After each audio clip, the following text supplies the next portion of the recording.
এক আপু তোমাকে কমেন্ট করছে যে ছোট বউ নাকি রান্না পারে না, কাজ পারে না, তো বিদেশ গিয়ে কি কাজ করতো। আচ্ছা তো এটা অনেকের মনে কনফিউশন, ঠিক আছে, আজকে কনফিউশনটা দূর করে দাও যে তুমি বিদেশ যা কি সবার কনফিউশন আমাকে নিয়ে যে আমি বিদেশ যায় কি করছি। আচ্ছা, বিদেশে অনেকে অনেক ধরনের কাজে যায়, আর আমার যে কাজটা ছিল আমি ওইটা ক্লিয়ার করি। আমার কাজ ছিল, আমার ম্যাডামের 5টা মেয়ে ছিল, আর আমার স্যার উনি হচ্ছেন একজন পুলিশ, আর উনি হচ্ছেন যে দেশে আমি ছিলাম, নামটা উল্লেখ করে দেবো না না যে কান্ট্রিতে ছিলাম। আচ্ছা ওইটা না বলি, উনি হচ্ছে কাতার পুলিশ, ঠিক আছে, উনি কাতারেই থাকতো। আর আমার ম্যাডাম ওনার 5টা মেয়ে নিয়ে এক জায়গায় থাকতো, আর উনি কিন্তু আবার হচ্ছে একজন টিচার আমার ম্যাডাম। তো উনি যখন চলে যেত ওনার মেয়ে 5টারে কিন্তু আমারই দেখাশোনা করতে হইতো। আর মেয়ে 5টার মধ্যে 2টা কিন্তু মাশাল্লাহ আমার চাইতে লম্বা চূড়া বড়, তারপর ওদেরকে দেখাশোনা করে রাখা লাগতো। ওদের টাইমলি খাবার দাবার গোসল বলেন, যে ছোট 3টা মেয়ে ছিল ওই 3টার সবকিছু, তারপরে হচ্ছে বড় মেয়েদের সবকিছু আমার দেখা লাগতো, চুল বাঁধা, মানে এক কথায় একটা বাচ্চার যা যাবতীয় যা কাজ আছে সবকিছু আমি করতাম, ওদেরকে স্কুলে আচ্ছা, পাঠানো। আমি এখানে একটা কথা বলি, বিদেশিরা কিন্তু তাদের বাচ্চা কাচ্চার তেমন টেক কেয়ার করে না, বাচ্চা কাচ্চার সাথে ঘুমও আসে না, তারা বাচ্চা কাচ্চাকে আলাদা রুমে শোয়ায় এবং স্বামী স্ত্রী আলাদাভাবে থাকে, ঠিক আছে। যারা স্বামী স্ত্রী বলতে আমি বলি, যেহেতু 5টা মেয়ে ছিল ওনার কিন্তু 5টা মেয়ে একটা রুমেই থাকতো, আর আমার দায়িত্ব ছিল যে ছোট বাচ্চাটা আছে ছোট মেয়েটার সাথে আমি থাকতাম, ওর দেখাশোনা বেশিরভাগ সময় আমারই করা লাগতো, যেহেতু রাতের বেলা বাচ্চা উঠে ইয়া করে, তো এগুলো আমার দেখা লাগতো। আর আমার যে ফ্যামিলি, ঠিক আছে, আমার ফ্যামিলির মানুষ পর্যন্ত আমার স্যার, তারপর হচ্ছে ম্যাডাম, এদের সাথে এখনো কথা বলে, আমিও কন্টিনিউ কথা বলি, নন কথা বলছে, প্লাস কাকুলি, আমাদের ভিডিও পর্যন্ত আমার স্যার ম্যাডাম দেখে। আর বাচ্চাগুলো আমারে প্রায় সময় কল দেয়, আমি যদি এখনো বলি, আমি যদি এখন কল দেয় এখন ওরা কল রিসিভ করবো, আর আমার তো অনেক ভালোবাসে ওদের। আমরা প্রায় সময় কিন্তু বাচ্চাদের সাথে কথা বলি, মানে আমি একটু ক্লিয়ার করে বলি, ও যে বাচ্চা কাচ্চাগুলোর দায়িত্ব নিছে, মানে ওগুলার একদম খাওয়া দাওয়া, ভরণ পোষণ, স্কুলে পাঠানো, বাইরে ঘুরতে নিয়ে যাওয়া, মানে টোটাল দায়িত্বটা ওর উপরে ছিল। এবং রাত্রে ঘুমাইতো বাচ্চাদের সাথে, কারণ যে বাচ্চারা রাত্রে যদি ভয় পায় আবার ওইটা অনেকে ওয়াশরুমে যাওয়ার প্রয়োজন হয়, কিন্তু বাবা মা তো তাদেরকে দেখে না, কারণ বাইরের দেশে একটা নিয়ম আছে যে 18 বছর পর্যন্ত সরকারের দায়িত্বে বড় হয়, সেই জন্য লোক রাখা লাগে বাচ্চা পালার জন্য। আর প্রবাসী যারা আপুরা আছেন তারা একটু কমেন্ট করবেন যে বিদেশে যারা যায় তারা কি সবাই ভাত তরকারি রান্না করতে যায় কিনা, কারণ বিদেশিরা তো ভাত তরকারি খাই না ভাই, বিদেশিরা কিন্তু ভাত তরকারি খায় না, বেশিরভাগ স্যান্ডউইচ, তারপরে পিৎজা, বার্গার এগুলা খায়। বাঙালিদের মতো দিনের মধ্যে 40 বার করে ভাত গাছায় না, ঠিক আছে। যারা মনে করেন যে আমার ভাতের দায়িত্ব ছিল না যে আমার ভাত তরকারি রান্না করা লাগবে, কাজ করে খাওয়া লাগবে, আমার যেটা দায়িত্ব আমি শুধু ওই দায়িত্বটা পালন করছি। আমার বাচ্চা 5টারে দেখা শুনে রাখা, বাচ্চা 5টার যখন যেটা প্রয়োজন আমার ওইটা করা। আরেকটা প্রশ্ন, সেটা হলো অনেকে কনফিউশন থাকতে পারে যে তুমি কতদিন বিদেশ ছিলা, সেটা হচ্ছে ও 1.5 বছর বিদেশ ছিল, ওর 2 বছরের ইয়ে ছিল ভিসা, কিন্তু ও থাকতে পারে না দেখে, মানে থাকতে পারি না বলতে আমি চলে আসার মূল কারণ হচ্ছে নয়ন। আচ্ছা, আমার জন্য চলে আসছে, প্লাস হচ্ছে বাংলাদেশে যে আত্মীয় স্বজন আছে এদেরকে রাইখা, যেহেতু কোনোদিন থাকে নাই বিদেশ, এই জন্য। কিন্তু ওর ভাইয়েরাও কিন্তু বিদেশ থাকে, তোমার ভাইয়েরা বিদেশ থাকে, ম্যাক্সিমাম ভাইয়ারা বিদেশ, তারপর আমার ফ্যামিলি তো অনেকেই বিদেশ। মেয়ে মানুষ বলতে শুধু আমিই গেছিলাম, এই কথাটা ক্লিয়ার করে দিই, মেয়েদের মধ্যে শুধু আমি একাই বিদেশ গেছি, আমার গোষ্ঠীর মধ্যে কেউ কোনো মেয়ে যায় নাই। আর আমার যাওয়ার মূল কারণ হচ্ছে যেহেতু আমার ডিভোর্স হয়ে গেছিল, তো ডিভোর্স হওয়ার পর আসলে একটা মেয়ে মানুষ অনেকটা ডিপ্রেশনে চলে যায়। আর আমার অনেক জায়গা থেকে বিয়ে দিতে চাইছে, আমি যেহেতু বিয়ে শাদী করবো না, মানে মনে অনেক আঘাত পাইছি, কষ্ট পাইছি, দেখে আমার কাছে মনে হয়েছে যে না, বিয়ে শাদী করবো না, আমি আমার মতো আমার লাইফটা সেটেল করি। আর বাংলাদেশে থাকলে আমার অনেক কষ্ট লাগতো, যেহেতু মেয়েটা আমার কাছে আসতে চাইতো না, মেয়েটারা আসতে দিত না, অনেক কিছু মিলে আমার কাছে মনে হয়েছে যে আমি এই দেশেই থাকবো না। তো এটার বিরোধী, মানে এটার বিরুদ্ধে ছিল সবাই, আমার ফ্যামিলির কেউ চায় না যে আমি বিদেশ যাই, ঠিক আছে। কোনো ফ্যামিলি থেকে কোনো মানুষ চায় না যে একটা মেয়ে বিদেশ যায় থাকুক, এত দূরে যায় থাকুক। আর আমি যেহেতু ছোট থেকে বড় হয়েছি, আমি কোনোদিন আমার বাবা মা রেখে দূরে থাকি। আরেকটা কনফিউশন থাকতে পারে যে তুমি যেহেতু বিদেশ থেকে অনেক লাখ লাখ টাকা কামাইছো, হয়তো টাকা পয়সা তুমি আমারে দিয়ে দিছো বা আনছো, আমার সম্পূর্ণ টাকা পয়সা আমি আমার মারে দিছি, এবং ও যখন আমার কাছে আসছে তখন 1 টাকাও আনে না, ঠিক আছে। ও যে বিদেশ গেছে, ওর কিন্তু বিদেশে ওর সাথে আমাদের কন্টিনিউ যোগাযোগ হইতো, যে কাকুলিও প্রমাণ।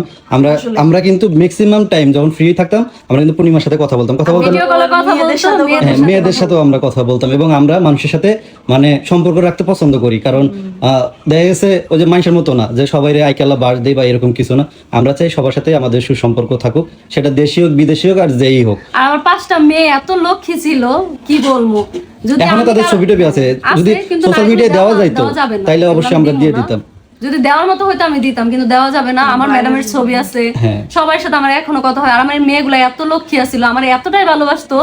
এখন আমার পরিবর্তে কিন্তু অন্য একটা মেয়ে আনছে আমার ম্যাডাম, আমার ম্যাডাম কিন্তু এখনো কান্না করে আমার জন্য, কারণ আমি মেয়েদেরকে অনেক ভালোবাসতাম, মেয়েরা আমার জন্য কান্না করে। যখনই কল দিই তখনই আমার বলে তোমার অনেক ভালোবাসি, তুমি চলে আসো। আরেকটা কনফিউশন আছে যে তুমি নাকি বিদেশ থেকে বাচ্চা আনছো। আচ্ছা, বিদেশ থেকে আসছো প্রায় 15 মাস কি কারো পেটে বাচ্চা থাকে? আচ্ছা, মানুষ কি বললো আসলে, এটা তো আপনারা আমরা একটু ক্লিয়ার করে দেই, আমরা কাউরে নিয়ে খুশাখুশি করতেছি না বা ভিডিও কারোর উদ্দেশ্যে ভিডিও করতেছি না। জাস্ট কিছু মানুষ কমেন্ট করছে এবং তাদের কনফিউশন দেখে মনে হলো এই বিষয়গুলো ক্লিয়ার করা দরকার, কিন্তু আমরা কিন্তু কারো বিরুদ্ধে কোনো ভিডিও বানাচ্ছি না। যেহেতু বলছি আর বানাবো না, ইনশাআল্লাহ আর বানাবো না, ঠিক আছে? শুধু এই কথা ক্লিয়ার করে, আমি 15 মাস হয়েছে আসছি, ঠিক আছে? তো আমার বাচ্চা পেটে 5 মাস, তাহলে 1 বছর। আর আমার নয়নের সাথে বিয়ে হয়েছে কিন্তু 1 বছর, ঠিক আছে? 1 বছরের মধ্যে নয়ন বলতে পারবো না যে নয়ন রেখা এক রাত আমি যে কোথাও ছিলাম। আমার ফ্যামিলির বাড়িতে যে আমি এক রাত থাকি নাই, যেটা সত্য কথা। গেছে আবার ওই দিনই চলে আসছে, সাথে সাথে চলে আসছি। মানে তাও আবার কি বিয়ের অনুষ্ঠানের জন্য গেছিল, যায় আবার চলে আসছে। ওইটা আমি রাগারাগি করে আসছি, রাগারাগি করে আসা লাগছে, যেহেতু আমার হাজবেন্ডের দাওয়াত দেয় না, এগুলোর জন্য একটু রাগারাগি হয়েছে।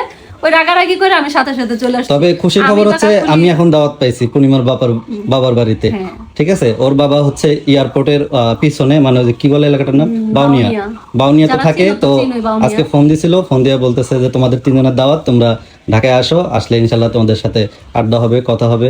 তো অনেক ভালো লাগলো, প্রথমবার মানে শ্বশুরের সাথে কথা বললাম। মানে বিয়ের আগে অনেকবার কথা বলছি, মানে বিয়ের পরে প্রথমবার, কারণ একটা মন কালাকালি ছিল না, এই জন্য। তো আমরা আসলে আত্মীয় স্বজন পছন্দ করি, আলহামদুলিল্লাহ আমার ফ্যামিলিতে এখন আস্তে আস্তে সবাই বিষয়টা নরমালি নিচ্ছে, মানে আস্তে আস্তে নিতেছে। এখনো 2-1 জন আছে যারা মাইনা নিতে পারে না, তারও আস্তে আস্তে মাইনা নিব। তো মাইনা নেওয়ার পর আমরা কিন্তু আবার যাব আমাদের ফ্যামিলিতে 3 জনে যাওয়া আসা করবো। আর এখন আপাতত আমার আব্বুর কাছে যাবো, আমরা কয়েকের মধ্যে যাই আব্বুর কাছে বেড়ে আসবো ইনশাআল্লাহ। ওটারই প্রিপারেশন চলতেছে। তো যাদের যা কনফিউশন ছিল সব আশা করি দূর হয়ে গেছে। তবে আমি চাইলে কিন্তু আমার বাচ্চাদের ছবিগুলো আপনাদেরকে শেয়ার করতে পারি, কিন্তু আসলে করব না। হ্যাঁ, তুমি বলো। একটা কথা বলি, আমার সতীন যদি এতই খারাপ হতো ভাই, তাহলে আমি জানা শুনে আমি এই সতীন ঘরে আনতাম না। কারণ পূর্ণিমা কিন্তু বিয়ের মানে বিদেশ থেকে আসার পরই আমাদের বিয়ে হয় নাই। বিদেশ থেকে আসার পরে ও 2-3 মাস পরে, আর এই 3 মাস কথাই বলছি ওর সাথে, আমি কথা বলছি, প্লাস আমার হাজবেন্ড কথা বলছে। বিদেশ থেকে শুরু করে বাংলাদেশ পর্যন্ত প্রায় আমরা কয়েক মাস 3 জনের সাথে কথা বলছি। কাকুলিও কথা বলছে, ঠিক আছে, ঘন্টার পর ঘন্টা কাকুলিও কথা বলছে, আমিও কথা বলছি বিদেশে থাকা অবস্থায়। এবং বাংলাদেশে আসার পরও আমরা নিজেরা আগে বুঝছি যে আমরা মানে একসাথে থাকতে পারবো কিনা, নিজেদের সম্মতিতে আমরা এই কাজটা করছি। আর আমাদের আমি একটা কথা বলতে চাই, এটা হচ্ছে যে আমি কিন্তু হুট করে ডিসিশন নেই নাই যে আমি নয়নের কাছে আসবো। হ্যাঁ, এই ডিসিশন নিতেও কিন্তু আমার 5-6 মাস সময় লাগছে। প্লাস আমি নয়নের চাইতে কাকুলির সাথে সময় কাটাইছি বেশি। কেন? যেহেতু আমি দোকানে কাজ করতাম, ও ফ্রি থাকতো, বাসায় হাউস ওয়াইফ, যেহেতু আমার সবসময় ওর সাথে থাকতে হবে। আমি এমন একটা মানুষ যে আমি ওরে বারবার শুধু একটা কথাই জিজ্ঞাসা করছি, কাকুলি যদি তুমি রাজি না থাকো তুমি আমার বলো। নয়ন কি তোমার কোনোভাবে চাপ দিতেছে আমারে নেওয়ার জন্য? আমি কিন্তু ওর আকারে ইঙ্গিতে অনেকভাবে, সরাসরি পর্যন্ত অনেকভাবে আমি ওর বলছি যে তুমি যদি রাজি না থাকো তুমি আমার বলো, আমি কিন্তু মানা করে দিব, আর এই বিয়ে আমি করবো না। হ্যাঁ, যদি তুমি রাজি না থাকো। যখন কাকুলি পর্যন্ত শোনেন, আমার সাথে নয়নের একটু টুকিটাকি ঝগড়াও হয়েছে বিয়ের আগে, তখন কাকুলি কান্না করতো। ও আরেকটা কথা বলতে চাই যে ওদের 2 জনের, এই যে 1 বছর হচ্ছে বিয়ে হয়েছে, আজ পর্যন্ত ওদের 2 জনের কখনোই ঝগড়া লাগে না। কেউ একটা সিঙ্গেল প্রমাণ দিতে পারবে না। হয়তো আমার সাথে লাগছে, আমি কিন্তু এটা লাইভও বলছি যে আমার সাথে টুকিটাকি লাগে, যেহেতু আমি হাজবেন্ড, আমার কাছে অনেক আবদার থাকে, অনেক চাহিদা থাকে, সেজন্য আমার সাথে লাগতে পারে। কিন্তু ওরা 2 জন আজ পর্যন্ত ঝগড়া লাগছে, চুলাচুলি করছে, বকাবকি করছে, 2 জন রাগারাগি করছে, এরকম একটা সিঙ্গেল প্রমাণ এই মনে করেন বাংলাদেশের এলাকা না, পুরো বাংলাদেশ, কারণ আমরা তো অনেক জায়গায় থাকছি, অনেক জনের বাসায়, একটা সিঙ্গেল প্রমাণ দিতে পারবে না যে ওরা 2 জন কখনো ক্যাচাল করছে। আমরা বুঝছো অন্য মানুষের মতো না যে জামাই নিয়ে কারাকারি করবো, লোটালুটি করবে, এগুলো আমাদের 2 জনের চরিত্রের ভিতর নাই। এর জন্যই আল্লাহ আমাদের 2 জনকে একসাথে রাখছে। আমি যদি খারাপ হতাম, আমার সতীনও কিন্তু খারাপটাই দিত, আমাকে আর ভালোটা দিত না, আমার সংসারও টিকতো না। প্লাস 1 বছর চলতেছে, 11 মাসের একটা কথা আছে যে যেমন আল্লাহ তার কপালে না তেমনই ফালা। হ্যাঁ, ঠিক আছে। কিন্তু আল্লাহর কাছে অনেক অনেক শুকরিয়া, আপনাদের সামনেই শেয়ার করি, কারণ আমার সতীন যদি এতই খারাপ হতো আমার সাথে সংসার করতো না। আর যারা বলেন যে কাকুলিরে আমরা দেখি না, ওরে ভালোবাসি না, আরে কাকুলির কথাতেই আমাকে এই সংসার চলে। ও যেটা ধরেন আমরা 2 জন 2টা জিনিস পছন্দ করছি, আর কাকুলি 1,00,000টা জিনিস পছন্দ করছে, ওরটাই আমরা নেই, আমাদেরটা মাইনাস করে দিয়ে। ও একটা জিনিস খাইতে পছন্দ করতেছে, ও বলতেছে এই জিনিস রান্না করা লাগবে, আমরা বলতেছি না এই জিনিসটা খাইলে ভালো হতো, কিন্তু আমরা আমাদেরটা মাইনাস করে আমরা কাকুলিটা রাখি। কি মিছা কথা বলছি? তিনজনের সবকিছুরে অনেক মূল্য দিই, কাকুলিটা সবচেয়ে বেশি প্রাধান্য দেওয়া হয়, বেশি দেওয়া হয়, কারণ ও একটা ডিসিশন নেওয়ার আগে ওর আগে পারমিশন নেই। হ্যাঁ ঠিক আছে, যে এই জিনিসটা করবো কিনা, এটা রান্না করবো কিনা, এটা খামো কিনা, এই জায়গায় বেড়াতে যাবো কিনা, ও যদি হ তাইলে নাইলে ওইটা ওইখানেই যখন নয়ন আমার যদি কোনো একটা বিষয় বললো, হ্যাঁ কিন্তু ও উপস্থিত নাই, আমি ডিরেক্ট একটা কথাই বলি, আমি এগুলোর মধ্যে নাই, কাকুলি যা কইবো তাই। তাইলে ওরা দুজনের যে মিল। আর যখন আমি ঢাকা ছিলাম তখন আমার সতীন যদি ফার্স্ট আইছে, তখন আমার সতীনে আমি বলতাম তুমি কি খাবা, তুমি কোন জিনিসটা পছন্দ করো, তুমি বলো আমি রান্না করে দিই। কারণ বাইরের দেশে কিন্তু এগুলো শাক সবজি এগুলো খায় না, এগুলো খায় না। ডাল খায় এবং না। কি ও যখন আসতেছিল বাংলাদেশে, ওরা আম্মুরা জিজ্ঞেস করতেছিল যে তোর জন্য কি রান্না করবো, মাছ গোস্ত কিনা, কয় না আমার জন্য বাঙালি খাবার রান্না করো, আলু ভর্তা, ডাল, ডিম ভাজি। আর যখন ফার্স্ট আসছিল আমার বাসায় আমি বলি, তখন আমার সতীন ঝালই খাইতে পারতো না, যেহেতু বাইরের দেশের লোকেরা ঝাল খায় না। মানে একটা কাঁচামরিচ দিয়ে ও তরকারি রান্না করে দিছিলাম, এমন অবস্থা হয়েছিল।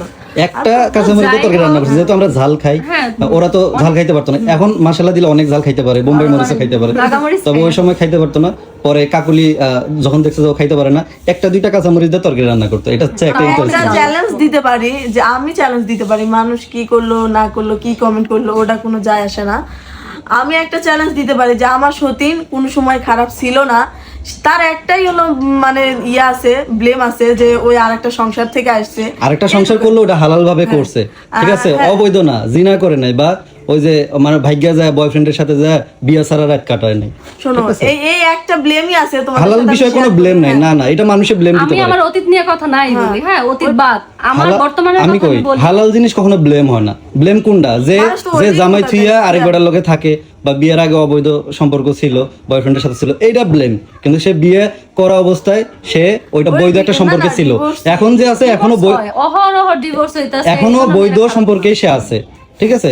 তো এখানে ব্লেমের কিছু নাই, এটা যারা ব্লেম মনে করে তাদের মাথায় সমস্যা। খালি এটাই খোটা দেয় আমার সতীন, যে হলো বিবাহিত মেয়ে, বিবাহিত ভাই, বিবাহিত মেয়ে তাও তো একটা সংসার করে খাচ্ছে বর্তমানে। এরকম কয়জন আছে যে সংসারে এত ভালো করে সংসার করে খায়, আর ওই যদি এতই খারাপ হইতো ভাই, ওই আর খারাপ মেয়েরা কোনোদিন সতীনের সংসার করে?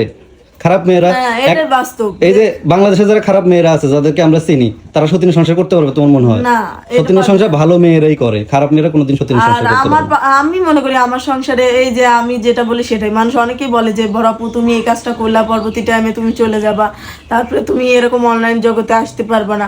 আসলে আপু আমি যদি কোনোদিন যাইও, আমার সতীন আমাকে নিয়ে আসবে, কারণ আমার সতীন আমাকে ছাড়া থাকতে পারে না। যতই মানুষ আসল কথা কি, আমাদের সম্পর্ক বিষয় মানে আমাদের এই তিনজনের সম্পর্ক বিষয় আপনাদের কারোই কোনো ধারণা নাই। যদি ধারণা থাকতো আসলে এই ধরনের আমরা তো অনেক মানুষের সাথে চলছি, যাদের সাথে আমরা চলছি তারা পারলে একটা ব্লেম, তারা মুখ খুলুক। কারণ যেহেতু তিশাবুদের সাথে চলছি, তারাও অনলাইন পার্সন, তবে ডিজিটাল আপুদের সাথে চলছি, তারপরে আরো অনেকের সাথে চলছি, তো তারা পারলে মুখ খুলুক যে না এদের ভিতরে কোনো সমস্যা জীবনে দেখছি, বা সিঙ্গেল কোনোদিন কোনো ঝগড়া দেখছি, এরকমটা কেউ একটু মুখ খুলে বলুক। স্বামী স্ত্রীর মধ্যে ঝগড়া হইব, এটা স্বাভাবিক। ওদের দুজনের আমাদের মধ্যে কখনোই কোনো ঝগড়া হয় নাই, এটা আমরা বুকে হাত দিয়ে বলতে পারি যে না আমাদের মধ্যে ঝগড়া হয়নি কখনো। আর ওই যে কক্সবাজারের যে বিষয়টা, ওইটাও তো কাকুলির সাথে আমার মন কালাকালি, তোমার সাথে তো কাকুলি লাগে না, আমার সাথে ওর লাগেও না। আমি সামান্য যে আহাদা একটু টাচ করে কি ইঙ্গিত করে একটা কথা বলছিল, সেই জিনিসটা আমার খারাপ লাগছিল, আমি এজন্য ফুলেছিলাম, যা এক কথায় মানে মন চুপায় পরে ওর দেখা দেখে আমি একটু মন খারাপ ওইটা আছে না। আর একটা কথা বলি, আমি যদি রাগ করি না, হ্যাঁ নয়ন কোনো সময় রাগ করে না, হ্যাঁ কিন্তু কাকুলি যদি কোনো একটা বিষয় নিয়ে মন খারাপ করে, সাথে সাথে নয়নের মন খারাপ হয়ে যায়। মনে করেন তাহলে বুঝেন যে ওর কতটা দাম দেই, বা ও যদি একটু মন খারাপ করে থাকে, আমিও মন খারাপ করে থাকি, কি লেগে থাকি, যদি ওর মন খারাপ দেখছি শেষ। কাকুলি সুস্থ তো আমরা সুস্থ, কাকুলি হাসে তো আমরা হাসি, ও অসুস্থ থাকলে তো আমরা অসুস্থ হয়ে যাই। আমি কথাটা বললেই তো আমি ওরকম আহাদ ভাই বলছিল, পরে আমার খারাপ লাগছিল, যা সত্যি কথা খারাপ লাগার পরে আমি চুপ করেছিলাম। তো আপনার ভাইয়া অনেকবার ডাক দিছে, আমি শুনিনি, আমার মতো আমি চুপ করেছিলাম। তো এরকম ওই ইঙ্গিতটা আমি বলি না, কারণ বলার দরকার নাই। তারপরে আমারও মন খারাপ হয়ে গেছে, ওই আবার আমাকে ডাক দিছে, আমি শুনিনি, এইটা ওর খারাপ লাগছে দেহে ওই চুপ করেছিল। আমি কই আহাদ ভাইয়ের কথাটা কইছে তোর মন খারাপ হইছিল, তারপর নয়ন কইছিল তোমরা একটু ভিডিও করো তোমরা দুজনে, তুই তখন ভিডিও করছ না, ওটা আবার নয়ন মন খারাপ করছে, কি ব্যাপার? মন খারাপের জন্য ভিডিও। যাই হোক আমরা বাদ দেই, ভিডিওটা শেষ করে দেই। আচ্ছা আমি আরেকটা কথা বলি, এই অনলাইন জগতে যদি না আসতাম না, তাহলে আসলে আমি এতটা খারাপ হইতাম না। এতটা খারাপ হইছি প্রথমত যে ওর হাজবেন্ডে আমি বিয়ে করছি, হ্যাঁ প্রথম খারাপ কাজ করছি, এইটা যেটা মানুষের চোখে আর কি খারাপ। তবে ইসলামে কিন্তু আমি খারাপ কাজ করি না। এটা আমার জায়েজ আছে দেখে আমি করছি। প্রথম খারাপ করছি যে আমি ওর হাজবেন্ডের কাছে বিয়ে বইছি, দ্বিতীয় খারাপ করছি আমি অনলাইন জগতে আসছি, হ্যাঁ, আর তৃতীয় খারাপ করছি কিছু মনে আর করো তৃতীয় খারাপ করছি যে কিছু পার্সনের সাথে মিশে গেছি, মানে এমন ভাবে মিশছিলাম, পার্সন না, এগুলো হলো শয়তান মানুষ রূপী, এগুলার তো এগুলোর সাথে মিশার এগুলোর কারণে সাথে তো মিশছি। যাই হোক, জীবনে ভুল থেকে মানুষ শিখে। আপনি যদি ভুল না করেন আপনি কোনোদিনও শিখতে পারবেন না যে আপনার জীবনে কি কি ভুল। এই যে আপনারা যে কমেন্ট গুলো করেন এগুলো কিন্তু করে আমাদেরকে শিখাইতেছেন, আঙুল দিয়ে দেখাইতেছেন যে তোদের এই ভুলগুলো আছে, তোরা শুধরায় নি। তবে ইনশাল্লাহ আমাদের লাইফে যা হইছে, যা অতীতের সবকিছু আজকের পর থেকে আমরা ভুলে গেলাম। আমাদের তিনজনের সম্পর্কটা কিভাবে সুন্দর হইব, ভবিষ্যতে আরো কিভাবে সুন্দর করে রাখতে পারবো, এটাই আমাদের টেনশন থাকবো। আর আপনারা যারা আমাদেরকে ভালোবাসেন তাদের জন্য সুন্দর সুন্দর ভিডিও উপহার দিব। আর আমাদের মধ্যে ঝগড়াঝাটি যাই ব্লগগুলো মানে ভিডিওগুলো দিচ্ছি ওগুলো স্ক্রিপ্টেড, তো এইগুলো ছাড়া আর কোনোদিনও দেখবেন না, রিয়েল লাইফে কখনো দেখবেন না।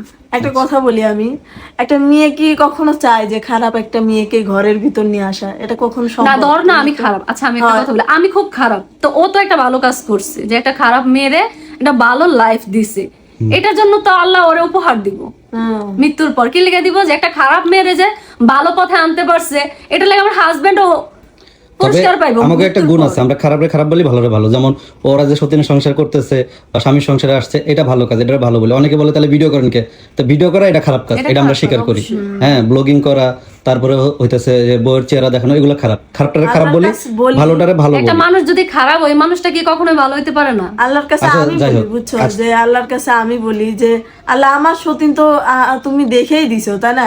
মানুষ যে এত ব্লেম দিচ্ছে, এত খারাপ খারাপ কথা বলতেছে, আল্লাহ তুমি এর বিচারটা তুমি দিন দেখায় দিও মানুষের সামনে। আচ্ছা, যে হয়েছে, আমার হয়েছে, সতীন খারাপ থাক, থাক। কিনা ভালো। কারো অভিশাপ না, দেওয়া লাগবে না, বাচ্চা- আল্লাহ না, না, নিয়ে তো বাচ্চা- বিচার করে। বাচ্চার সবচেয়ে নাম- বেশি কষ্ট পাইছে একটা কথা, বাচ্চাটারে নিয়ে পর্যন্ত ব্লেম দিচ্ছে, পেটের পেটে যে এখনো বাচ্চা। দুনিয়াতে আসে নাই। যে এখনো দুনিয়ার মুখী দেখে নাই, তো ওই বাচ্চাটারে নিয়ে মানে বাজে কথা শুনতে হয়েছে। তো এটা আল্লাহর কাছে শুধু একটা কথাই বলবো যে আল্লাহ তুমি তো দেখছো এইটা বাচ্চা কার,